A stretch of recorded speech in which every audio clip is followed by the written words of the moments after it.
Quarantine got you down? Do you miss human contact in all of its various forms and would give your actual left toe just for a simple hug? Well, tough, because you can't have that, but you can have Creepy Doll. Creepy Doll will keep you company when the planet itself has given you the middle finger.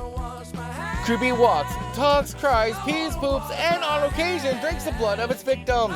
You'll have hours of fun playing games like Tag, Jump Scare Finder, and my personal favorite, Hide the Soul. Warning, creepy doll may have certain effects in your life that we cannot be responsible for or which could result in memory loss, subdose, blood clots, compulsive behavior, victim syndrome, birth defects, including your actual children ending up disaster, loss of smell, unusual urges for sex and gambling, nightmares and vivid dreams, putting to crawl on your skin, and crawling to somebody else's skin, nails falling off, and clinical death. Get your Creepy Doll today by calling 1-866-EVIL.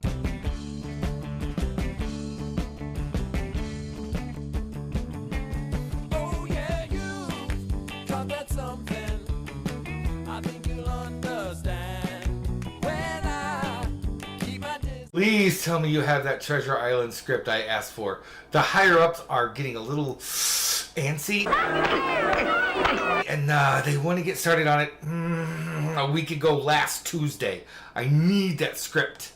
Not a problem. Got it all set. In fact, I have the film opening up with the pirate, Captain Flint, burying his gold. Nice. Oh, while we hear a song about pirates! Shiver my timbers, shiver my soul, yo-ho-dee. Wait. Did you make this a freaking musical? If you're asking if I improved on the original story, then yes, I most certainly did. You are the reason my psychiatrist is able to afford a brand new Lamborghini every single year. All right. So, why do we need a song at the beginning? To tell us that pirates are bad. Yeah, I think the audience already knew that. Couldn't you just, I don't know, show that in some way? Oh, we do. Once the pirates dig a hole for the treasure, then the captain kills them all. Well, at least the ones in the hole, anyway. Shiver my sails, dead men tell no tales. Then why do you have the song? It's completely unnecessary. Yeah, but it'll be catchy, so it'll be fine. We then find that the entire opening was being told to us by Billy Bones. And after that, we meet our main characters, Jim Hawkins, Gonzo, and Rizzo the Rat. That's right. We'd be out searching for that treasure. Wait. Okay, I admit it's been a long time since I've read anything but Select Magna. But I do in fact remember Jim Hawkins in that story. But did you just say Gonzo and Rizzo the Rat? Those, my friend, are Muppets. I know, Muppets are great, aren't they? I've been watching this non-stop marathon of all the Muppet Show episodes. I absolutely love it. That's true, and that's fine and good and dandy, but what are they doing in my Treasure Island script? Like I said, I decided to improve it.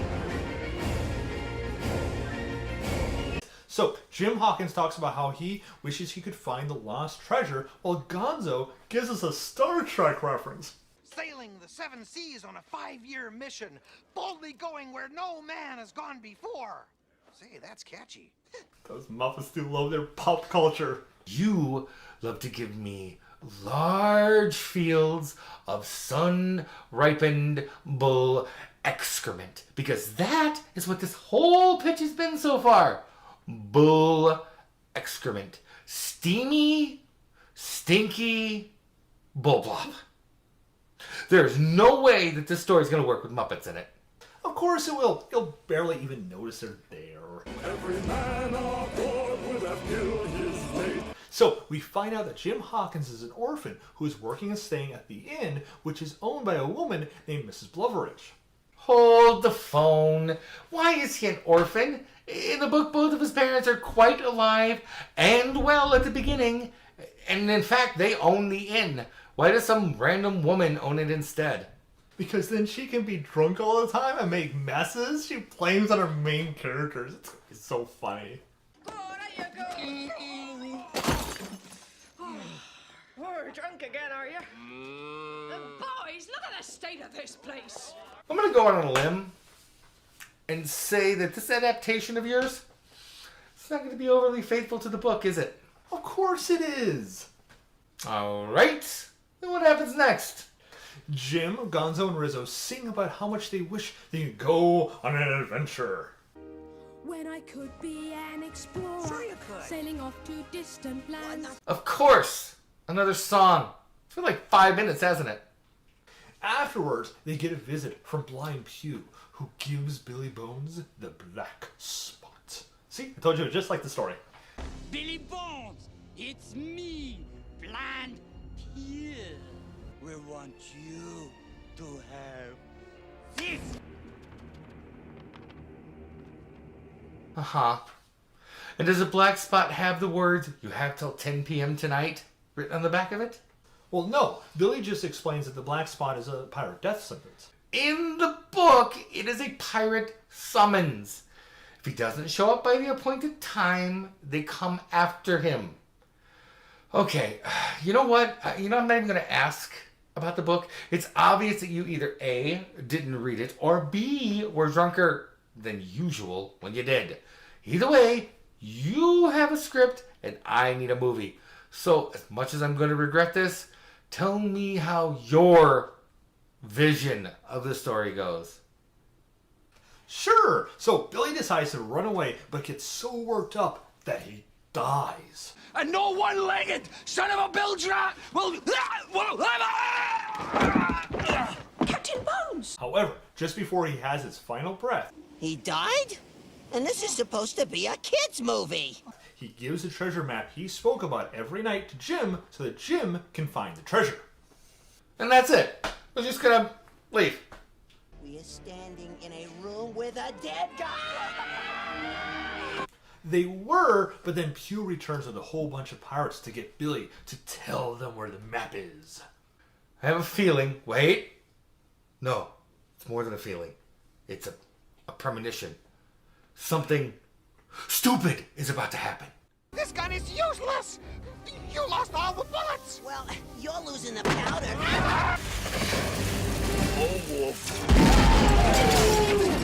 Why? Oh, why? Don't I ever think to bring liquor like you do? I could really use some at this time. Really?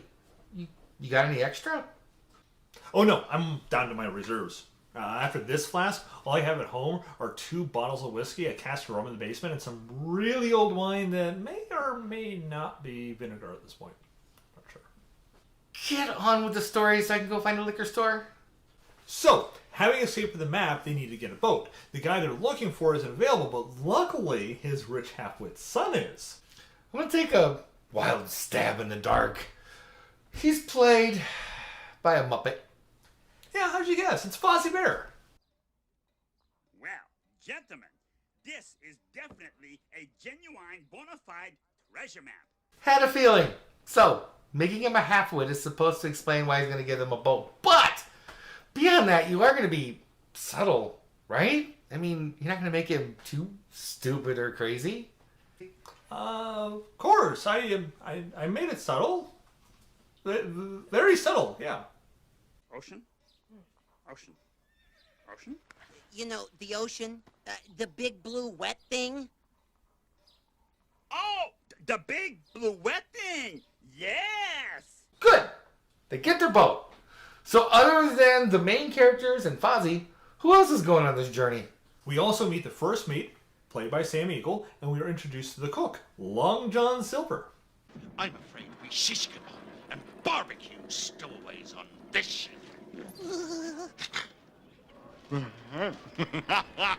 Which reminds me, does Jim not get any warnings about the one-legged man? Yep, and when he meets Long John Silver, he's terrified. But gosh darn it, he's just so charismatic and likable. Jim can't help but think that Long John's okay. After all, he's just the cook. Oh, you needn't be calling a lowly ship's cook, sir. Right. And Pennywise was just a clown. Anyway, they all get on deck because now they have to meet the captain, which has everyone on edge. Why? The first mate tells him that he is the meanest captain of the high seas. The man is a raging volcano, tormented by inner demons the likes of which mere mortals cannot fathom. He's got demons? It's Kermit. And then we show the stagecoach barreling down the streets, almost running people over. It's gonna be Kermit. And when the stagecoach stops, an angry, ornery-looking man comes out. What has 2 legs and tastes great after baking? It's Kermit! Who's behind him, right? And then the man steps aside to reveal that Kermit's the captain. Hello, everyone. It was a tad obvious. Well, with the whole crew assembled, the captain gives the orders for them to leave, and the ship sets out on the open seas. Oh, when does the plot start moving again? Right when Kermit begins to suspect that the majority of his crew may not be of high moral fiber. Who hired this crew? This is undoubtedly the seediest bunch of cutthroats, villains, and scoundrels I have ever seen, so who hired them? Turns out that Fozzie hired the crew, but most of them were recommended by Long John Silver. This fact causes Kermit to ask Jim for the map, but he feels it's safer with him. And how long does it take for, I don't know, someone to think otherwise? Oh, and the next scene where Gonzo and Rizzo are tied up and tortured to find out where the map is. This is a figment of my imagination? Oh, now, tell us where the map is, or we'll tear you lip from lip! Had a feeling. Kermit has the 3 responsible locked up, but when Jim still refuses to give him the map, he makes him give it to him anyway and locks it in the safe. This is when disaster strikes. You put Muppets in my Treasure Island movie. Disaster struck a long time ago. No, not that. There's no wind for 6 weeks and the ship is stuck in the middle of the ocean. What? That didn't happen in the story. What is this leading to? To a song! So, what you're feeding me, you decided to grind the movie to a complete stop so you could put in another song? But it's a really fun song.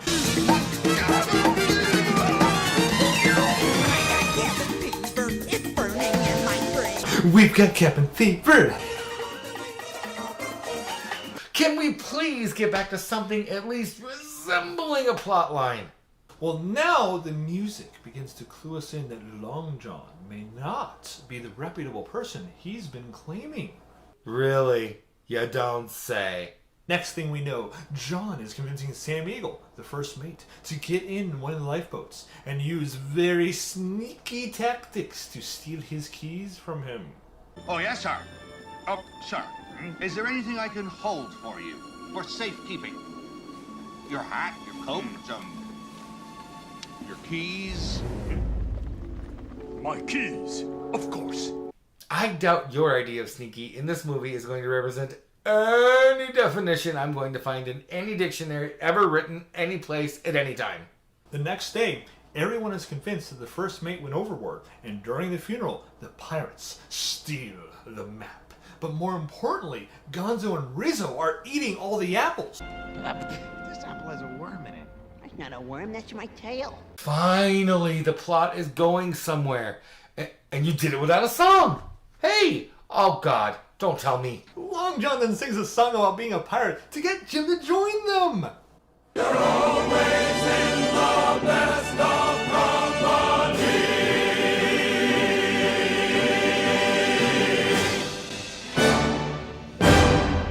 Of course he does. They also learn that the ship has been taken over by some pirates that had been in hiding, but they're unaware that Kermit, Gonzo, and Rizzo have already come ashore. Something tells me they're gonna get sidetracked somehow. You're right, because who do they run into but a whole tribe of pigs? Their leader is Miss Piggy. They are tied up and told that their queen will decide their fate. Miss Piggy. Actually, their queen's name is Boom Shakalaka. Boom, shakalaka, boom, shakalaka, boom, shakalaka. Who will be revealed to be Miss Piggy? They chant her name as they beat on drums, and the queen rides in on an elephant, where they finally reveal that it's Miss Piggy! Oh, yeah, it's Miss Piggy. I mean, obviously, a whole tribe of pigs. Who else would it be? You didn't have to ruin my big reveal.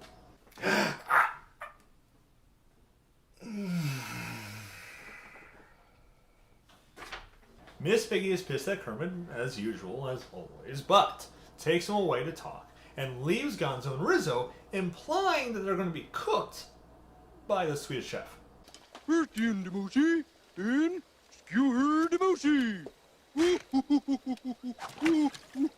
Well, how else do you think we were gonna get him in this movie? Alright, cannibalism aside, what's happening with Long John and Jim? You know, our two main characters? He is captured by the pirates, who give him a black spot. But Long John terrifies them to the point that they instead just decide to let him go. You tore a page from the Holy Scriptures to make a pirate's death sentence. Oh! I would point out what happened in the story. But, in truth, I'm just glad you didn't put a song in there. So, Jim, Gonzo, and Rizzo want to get to the ship, but have no boat until Sam Eagle, the first mate, happens to come ashore. I'm supposed to believe that he was out in the ocean that entire time. Oh, of course. He's a Muppet. It's not like he's got muscles to get tired or anything. Anyway, they sneak aboard the ship, scaring all the pirates by making Sam Eagle look and act like a scary ghost. Boogie, boogie, boogie! I am the ghost of Samuel Arrow. Boogie! Meanwhile, we learn that Kermit left Miss Piggy at the altar, and afterwards she went with Captain Flint, who in turn marooned her on the island. The pirates then show up, and Long John threatens her with a pistol to tell her where the treasure is. I thought she was the queen of some tribe. That whole tribe is just, whatever. Let her be a hand chops. They're not going to do anything. Oh, they do show up. Stop! Give up now, weak and tiny pirate man, or die like stinking dogs. Great! But Long John convinces them to leave. We see you have boom boom sticks. Bye-bye. They dangle Kermit over a cliff to get Piggy to tell them where the treasure is. She does, and then they dangle her over the same cliff. And they leave them both there to die while they go to get the treasure. Right, wait. You aren't going to kill them off, are you? I mean, it's Kermit and Miss Piggy. No, but we aren't going to rescue them right away either. Why not? So that we can have them sing a love song. What? Yeah, but who sings a song, especially a love song, right before they're about to die? Apparently frogs and pigs. Who knew? We have each other. Don't cry for me, Benjamino.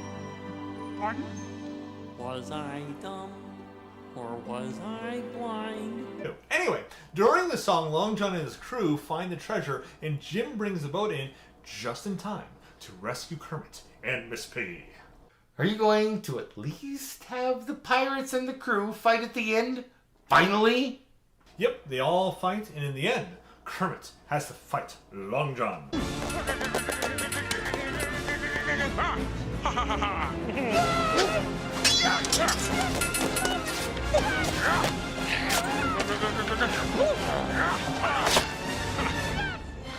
Long John eventually gets the upper hand, only to have the rest of the crew show up to convince him to stand up. So, how exactly did you decide to end this turkey?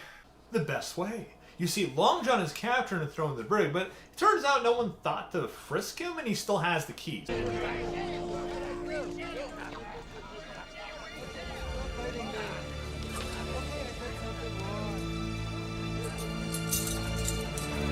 Jim wakes up in the middle of the night to find that Long John has loaded one of the lifeboats with all of the treasure.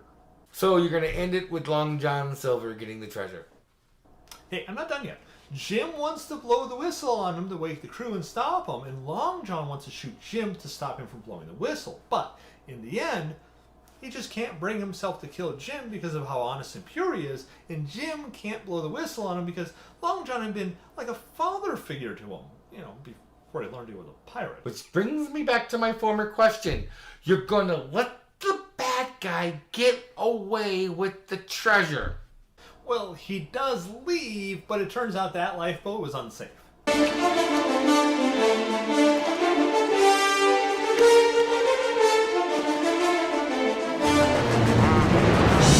So you killed Long John instead? Nah. He swims back to the island. He's fine. He swam. With one leg. That's actually possible. I did research that. You know what would have been great? The time that you took to research that, you know, if a one-legged man can swim, you could have went into researching this book, since what you just gave me was a Treasure Island movie that has little to do with Treasure Island, and a lot more to do with, you know, the Muppets. For no reason. I had a perfectly good reason. They're hilarious! Oh, you know what? That's it. Leave the script on the counter. When you cut your check, I'm going to the bar. What about my script? Oh well. I wonder how many more Muppet scripts I can come up with. Oh, I know. I could have them meet space aliens. Even better, a space alien circus. This is good stuff. I gotta write it down.